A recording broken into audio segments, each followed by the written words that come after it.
Hey there, and welcome to the Retirement Wealth Podcast, where we help you navigate the often tricky waters of retirement planning. Absolutely, Emily. It's so important to think about when you should start planning for retirement. Many people leave it until the last minute, and that can lead to some unnecessary stress. Exactly. So when should you really start?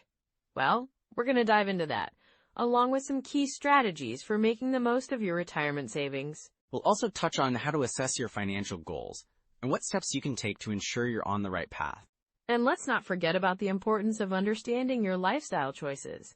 Those can really drive your retirement planning decisions, right? Yes, they can. It's all about envisioning the life you want to lead in retirement and making sure your finances align with that vision. So whether you're just starting to think about retirement or you've already begun your journey, there's something here for everyone. Exactly, Emily.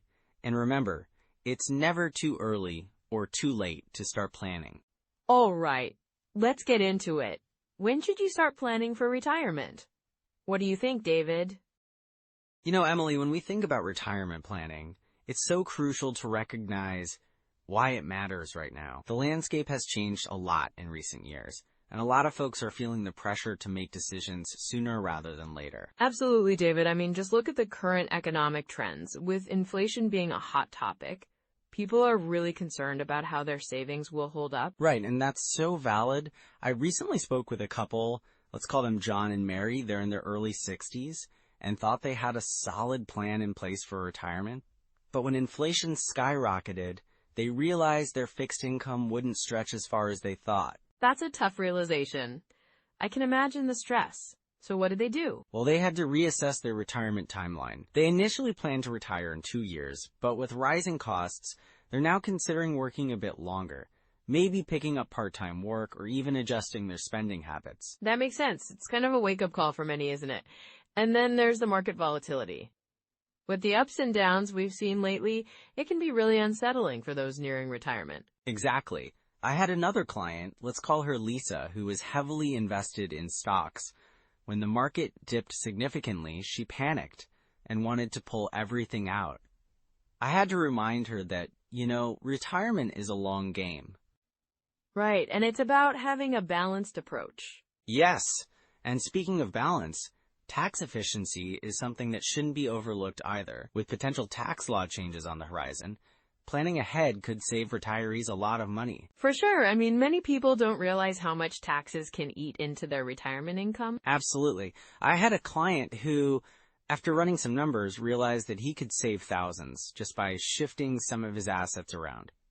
It's all about understanding the tax implications of your withdrawals. That's such an important point. And then there's Social Security.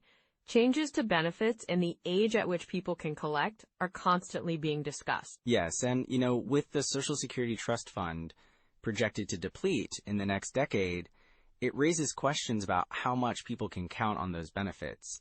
It's vital to have a strategy in place so you're not solely relying on Social Security. Definitely. And healthcare costs are another huge factor.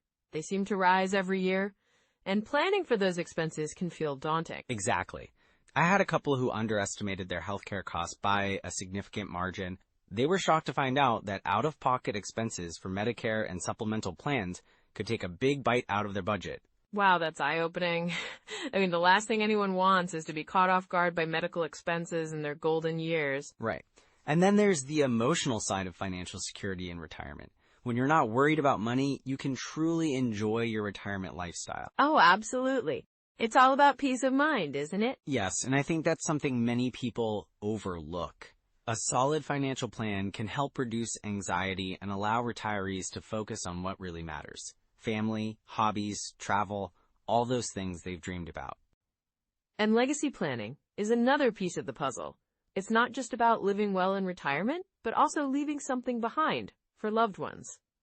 Exactly, Emily. I've seen many retirees who are passionate about leaving a legacy, whether it's financial support for their children or contributions to charities they care about. That's so meaningful. It can really give a sense of purpose in those retirement years. Yes, and with current economic trends, it's crucial for people to be proactive about their planning. The earlier you start, the more options you have available to you. So true. I think there's a misconception that retirement planning is something you only need to think about once you hit a certain age, but that couldn't be further from the truth. Absolutely. It's all about building that foundation early, even if it feels like a long way off. I often say that planning for retirement is like planting a tree. The best time to plant it was 20 years ago. The second best time is now. I love that analogy. Because really, it's about setting yourself up for success down the road. Right. And as we transition into some core strategies, it's essential to keep in mind that each person's situation is unique. Finding a tailored approach is key to addressing these challenges effectively. Exactly. So what are some strategies that can help people navigate these complexities? Well, let's dive into that. So, Emily, when we talk about planning for retirement, the first thing that comes to mind is, well, when to start. Right. I mean, it can feel overwhelming, but I think a good rule of thumb is to start as early as possible.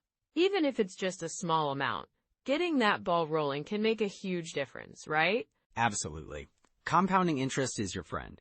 If you start saving in your 20s, you could end up with significantly more by the time you retire. For example, if you save just $200 a month starting at age 25, with a modest annual return of, say, 6%, you could have over $350,000 by the time you're 65. Wow, that's impressive. But what if someone starts saving later? Like, what if they're in their 40s or 50s? Great question. It's never too late to start, but the numbers will look a bit different. If you start saving at 45 and want to have a similar amount by 65, you'd need to save around $800 a month to hit that $350,000 mark. That's a lot more.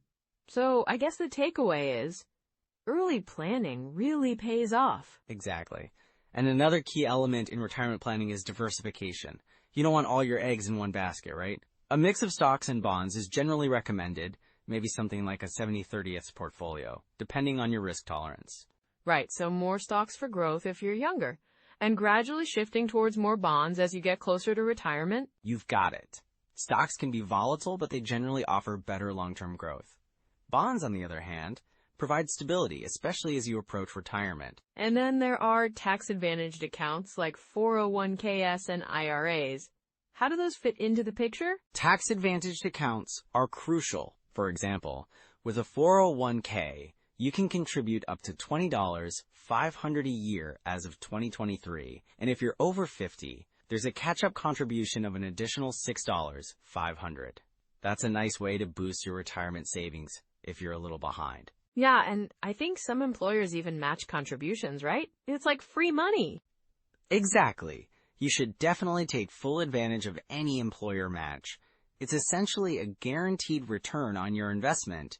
And then there's the IRA, traditional, or Roth. What's the difference there? A traditional IRA offers tax deductions on contributions, but you'll pay taxes on withdrawals in retirement. A Roth IRA, on the other hand, is funded with after-tax dollars, meaning you won't pay taxes on withdrawals later, which can be a big deal if you expect to be in a higher tax bracket in retirement. That's a smart strategy, to think about taxes now versus later. Right, and let's not forget about Social Security. Understanding how and when to claim benefits can significantly impact your retirement income. If you can wait until age 70 to claim, your monthly benefit increases, sometimes by as much as 8% a year after your full retirement age. Wow, that's a big incentive to hold off for a bit. Definitely. And then there's the withdrawal strategy you choose once you're in retirement. The 4% rule is a common guideline. Basically, you can withdraw 4% of your retirement savings each year, and it should last for about 30 years. But is that a one-size-fits-all rule? Not really. It's a starting point, but you should consider factors like your specific expenses, market conditions, and how long you expect to live. Some people might find a bucket strategy more effective, where they segment their investments into buckets based on when they'll need the money. Oh, I like that idea. So you could have a short-term bucket with cash or bonds for immediate needs and longer-term investments in stocks for later? Exactly. It helps you avoid selling investments in a down market. Plus, it gives you a bit of peace of mind knowing you have cash set aside for immediate expenses.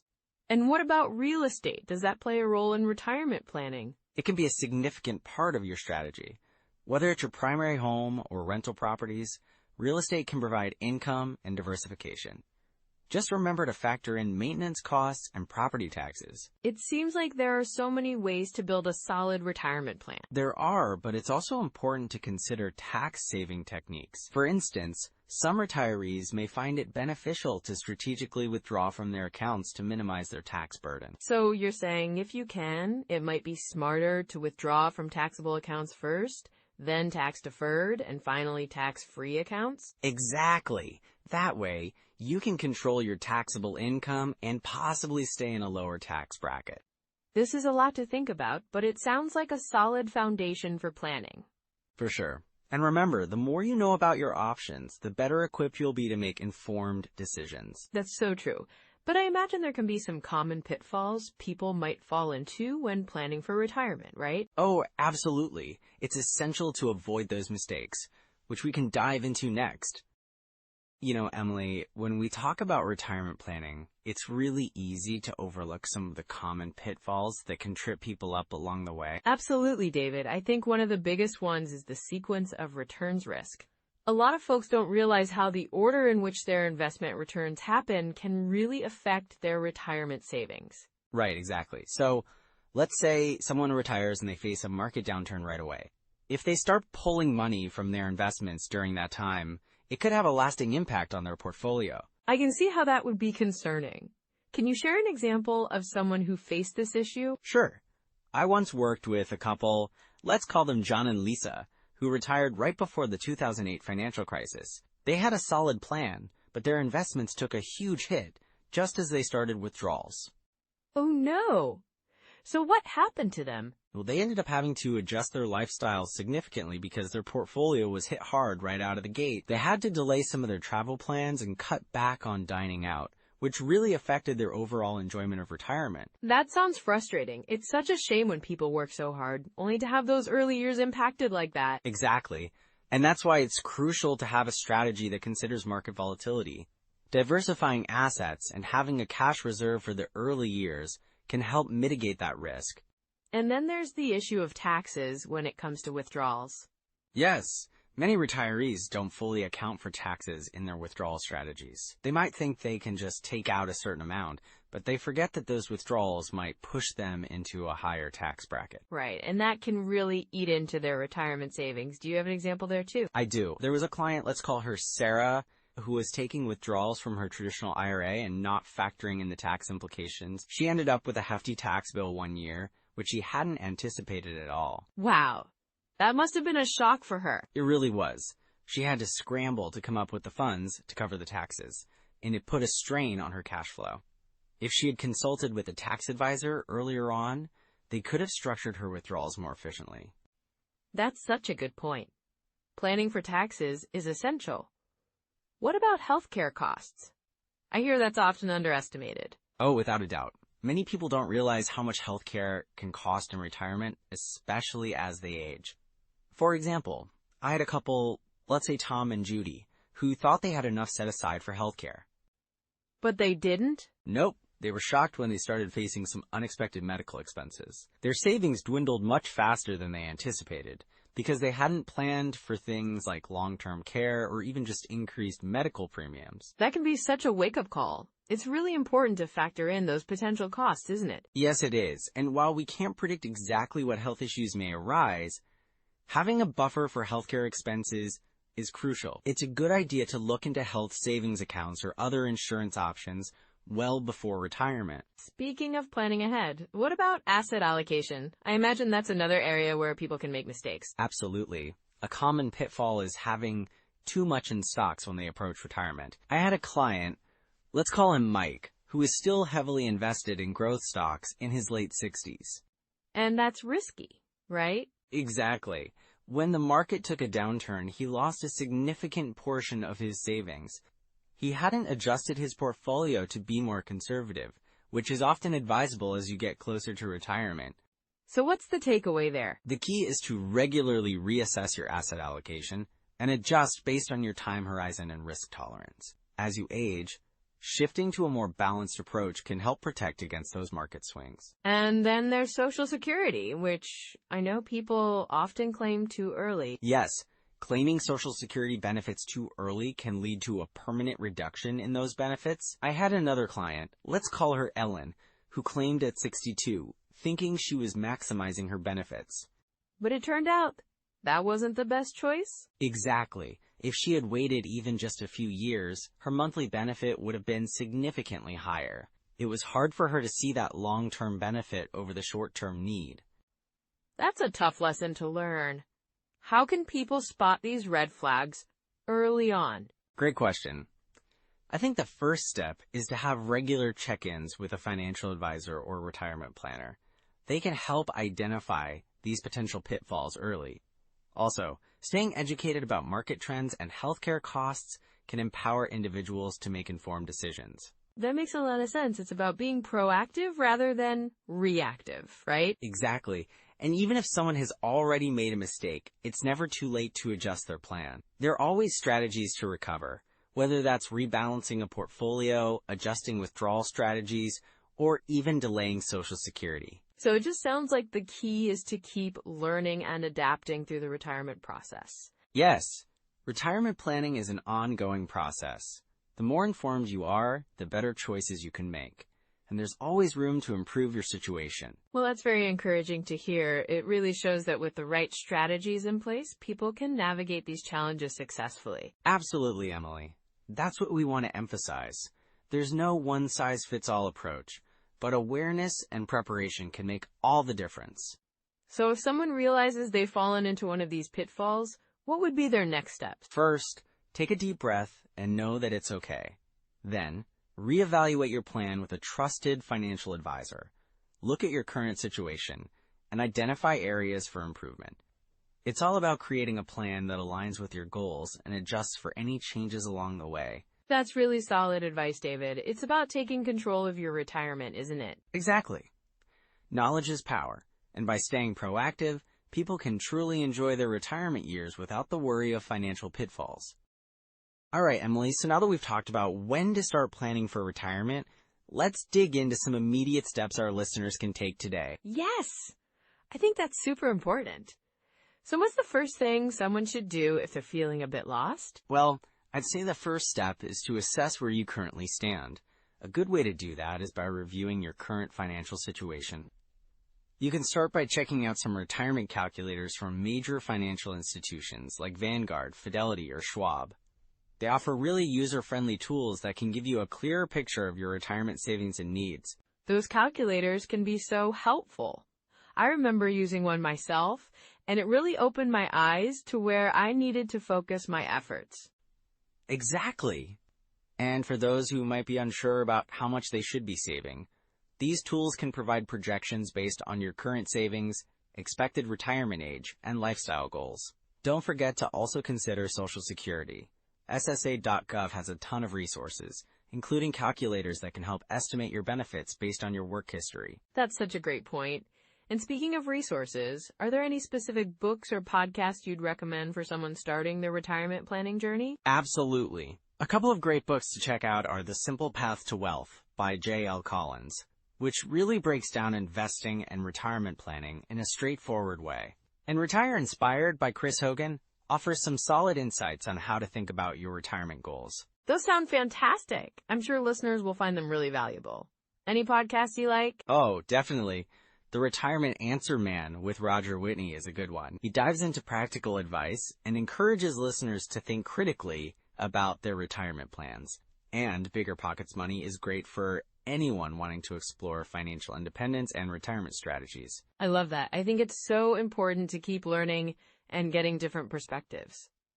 What about tools for managing investments? Great question. Using financial planning apps can be a game changer. Apps like Personal Capital or Mint can help you track your expenses and investments in one place. They provide an overview of your financial health, which is vital for retirement planning. Those tools definitely make things more manageable. Now, what about habits? Are there small steps people can start taking today to improve their retirement plan? For sure. One habit that can make a big difference is regularly reviewing your portfolio. I recommend doing this at least quarterly. Check how your investments are performing and make adjustments as needed. It keeps you proactive instead of reactive. I can see how that would help. Staying on top of things is key, right? What else can they do? Running retirement projections is another useful habit. Look at your current savings and see if you're on track to meet your goals. You can do this through those calculators we mentioned earlier. Just input your numbers, and it can give you a projection of your retirement income. That sounds easy enough. I think a lot of people might hesitate to look at their finances, but it really is empowering when you know where you stand. Exactly. And, it's never too late to improve your plan. Whether you're just getting started or nearing retirement, there are always adjustments you can make to enhance your financial future. That's such an encouraging thought. It's all about taking those small, consistent steps. Right. Even if it feels overwhelming, just tackle one thing at a time. Maybe start with a simple budget, or set aside a specific amount each month for retirement savings. Those are practical steps anyone can take. And what about tax software? Can that help in planning? Definitely. Using tax software like TurboTax or H&R Block can help you maximize deductions and plan for taxes in retirement. Understanding your tax situation is crucial since it affects how much you actually keep from your retirement income. Wow, there are so many tools and resources available. I love that listeners can take action right away. Yes, and I encourage everyone to take the time to explore these options, whether it's reading a book, using a calculator, or simply reviewing your budget. Each step counts. It really does. So those are some practical first steps. Now let's bring this all together. Well, as we wrap up this episode, let's quickly recap a few key takeaways from our discussion on when to start planning for retirement. Absolutely. First off, starting early really gives you that advantage, right? The power of compound interest can't be understated. Yeah, definitely. And then, knowing your retirement goals, that's crucial too. It helps you figure out how much you need to save and invest. Right. And don't forget about the importance of regularly reviewing your plan. Life changes, and so should your strategy. Exactly. Adapting to those changes can make a huge difference in your retirement readiness.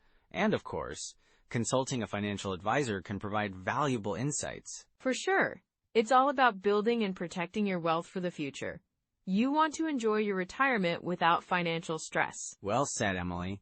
And remember, it's never too late to start planning. Just take that first step, and you'll be on your way to a more secure future. So, if you enjoyed today's discussion or found it helpful, we'd love for you to like and subscribe.